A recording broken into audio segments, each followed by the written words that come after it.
Oke, sampai video kali ini sebenarnya kita sudah mempelajari bagaimana caranya mengirimkan event dari Laravel kita atau dari backend kita ke pusher ya. Nah, pertanyaannya sekarang kalian bisa lihat di sebelah kiri ya. Bagaimana caranya ngelisten event yang sudah ada di dalam pusher ya. Oke, untuk itu kita di video kali ini kita bakalan ngebahasnya. Oke, pertama mungkin kalian kalau lihat getting started di pusher ya, itu kalian bisa lihat ada yang namanya subscribe to events on the client. Artinya kalau kita ingin ngelisten itu kita mesti nge-subscribe dulu eventnya di sisi klien. Sisi kliennya ada apa aja? Di sini ada JavaScript, ada Vue.js, Laravel Echo, dan lain-lain.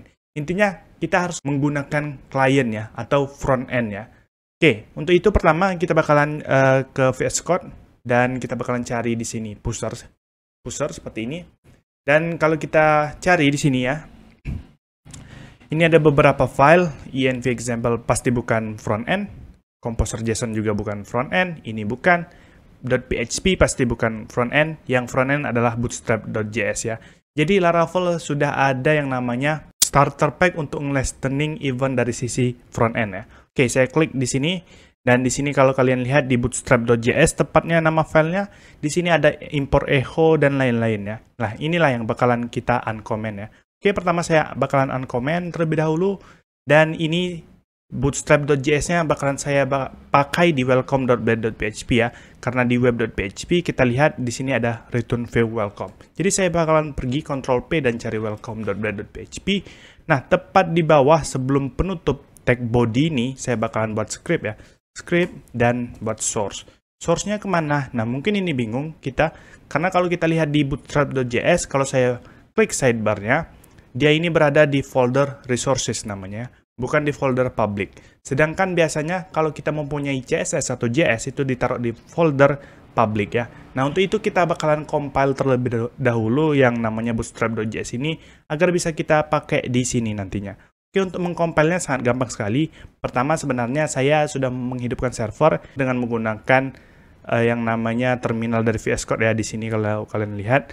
Nah, maka dari itu saya bakalan menggunakan git bash di sini dan saya ketikkan npm run watch.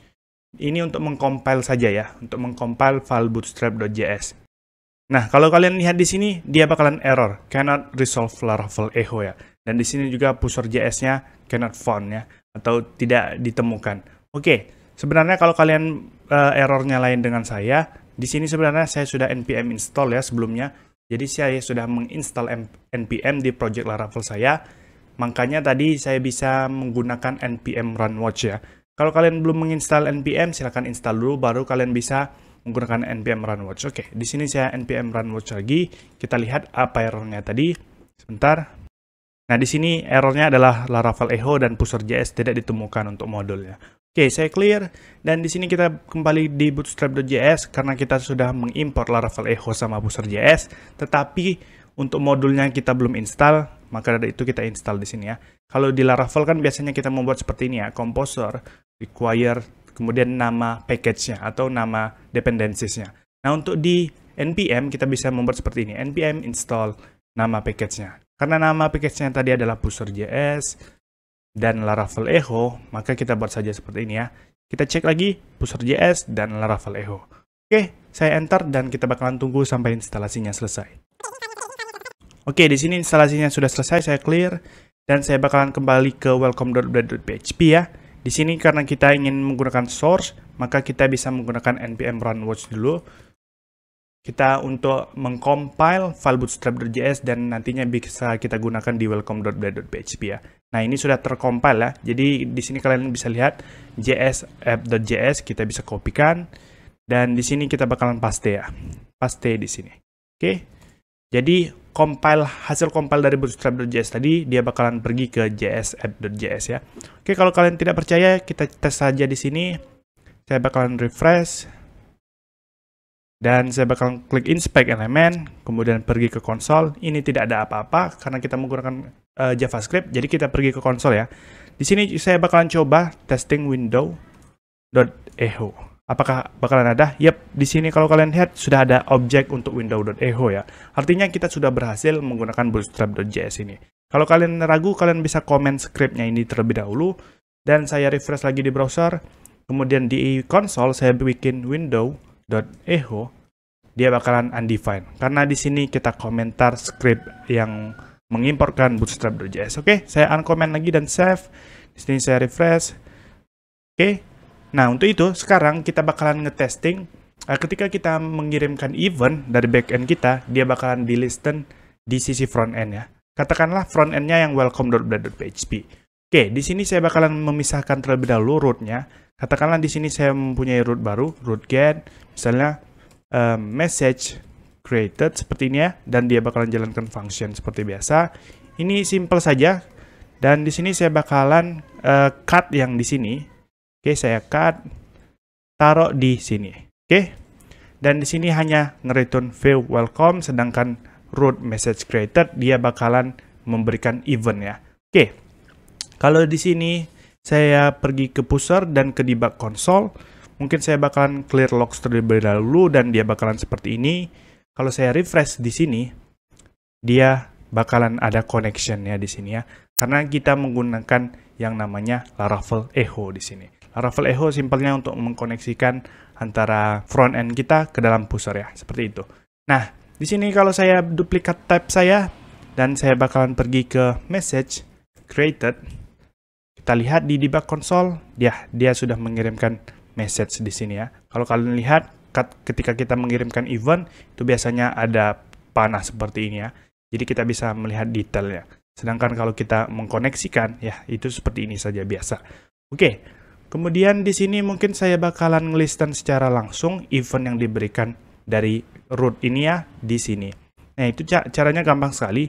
Kita tinggal buat di bootstrap.js misalnya, ini sebagai contoh saja ya.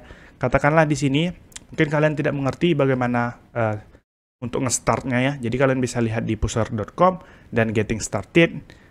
Oke, di sini karena kita menggunakan Laravel Echo, saya bakalan ganti JavaScript menjadi Laravel Echo.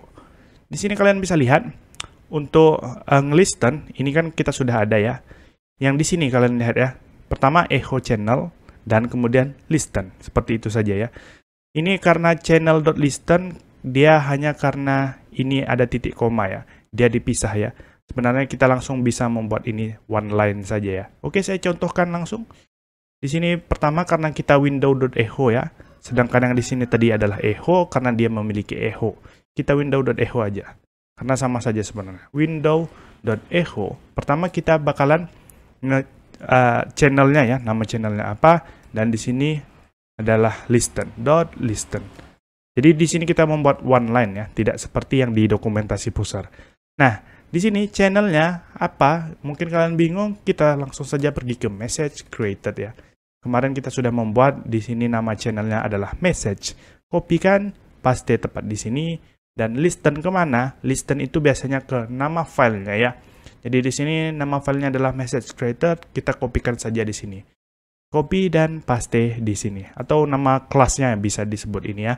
Nah, ketika kita buat seperti ini sebenarnya sudah cukup. Kalau kita lihat di dokumentasi tadi, di sini dia buat closure function ya. Function data alert JSON stringify data ya. Artinya dia mengambil data apa yang dikirimkan dari event ya. Kita bisa membuat singkatnya seperti ini ya. Daripada function data seperti ini, kita bisa membuat data atau event. Event saja seperti ini ya. Event, kemudian saya buat seperti ini. Ctrl S dan dia akan terbuat otomatis seperti ini. Saya bakalan log, misalnya berhasil listen ke pusher, dan di sini saya bakalan log lagi satu lagi yaitu eventnya. Sekali lagi event ini hanya untuk singkatan dari function dalam kurung event ya. Dan di sini ini adalah arti dari return ya, daripada kita membuat seperti ini tadi. Oke, mungkin saya bakalan refresh terlebih dahulu yang di sini. Dan kalau saya refresh lewat sini, apa yang bakalan terjadi? Kita bakalan lihat di konsol ya. Nah, berhasil listen ke pusher, objeknya adalah ini. Nah, mungkin itu dulu untuk di video kali ini. Kita sudah berhasil bagaimana caranya ngelisten event dari pusher. Dan di video selanjutnya, kita bakalan masuk ke real world example ya. Dan mungkin itu yang bakalan kalian tunggu-tunggu. Oke, itu dulu di video kali ini. Terima kasih.